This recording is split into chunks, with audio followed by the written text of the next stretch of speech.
Hi எல்லோரும் எப்படி இருக்கீங்க? ஒரு வாரமாகவே கிளாசெட்டில் லைட் எரியறதில்ல, ஃப்யூஸ் போயிருச்சு. நானும் சொல்லி சொல்லி பார்த்தேன், மாற்றிடலாம் மாற்றிடலாம் அப்படின்னு. இந்தா வர்றேன் வர்றேன் அப்படின்ட்டு வரவே இல்லை. இன்றைக்கி என்ன ஆனாலும் பரவாயில்ல, நம்மளே அந்த வேலையில் இறங்கிடுவோம் அப்படின்னு. நான் வந்தால் குடுகுடுன்னு ஓடி வந்து இல்லை இல்லை இல்லை நானே மாற்றி கொடுக்குறேன் அப்படிங்கிறாரு. அப்பையும் பாத்ரூமில் இருக்கிற லைட்டை கலட்டி இதில் போட்டு விட்டுருக்காரு.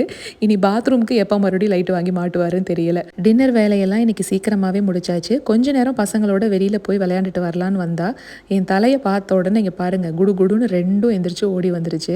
அதுலேயும் போட்டி, யார் ஃபஸ்ட்டு வர்றதுன்னு. அதுலேயும் பெருசாக இருக்கு இல்லைங்களா சாசி, அது கொஞ்சம் ஓவர் பொசசிவ் தான். இப்போ எழில் சைக்கிளில் உட்காந்துருப்பான், அவனை வந்து எப்படி கூட்டிகிட்டு போகுதுன்னு பாருங்கள்.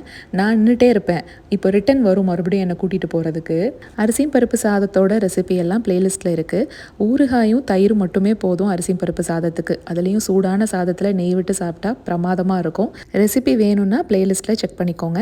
நம்ம நாளைக்கு ஒரு ஷார்ட்ஸில் பார்க்கலாங்களா?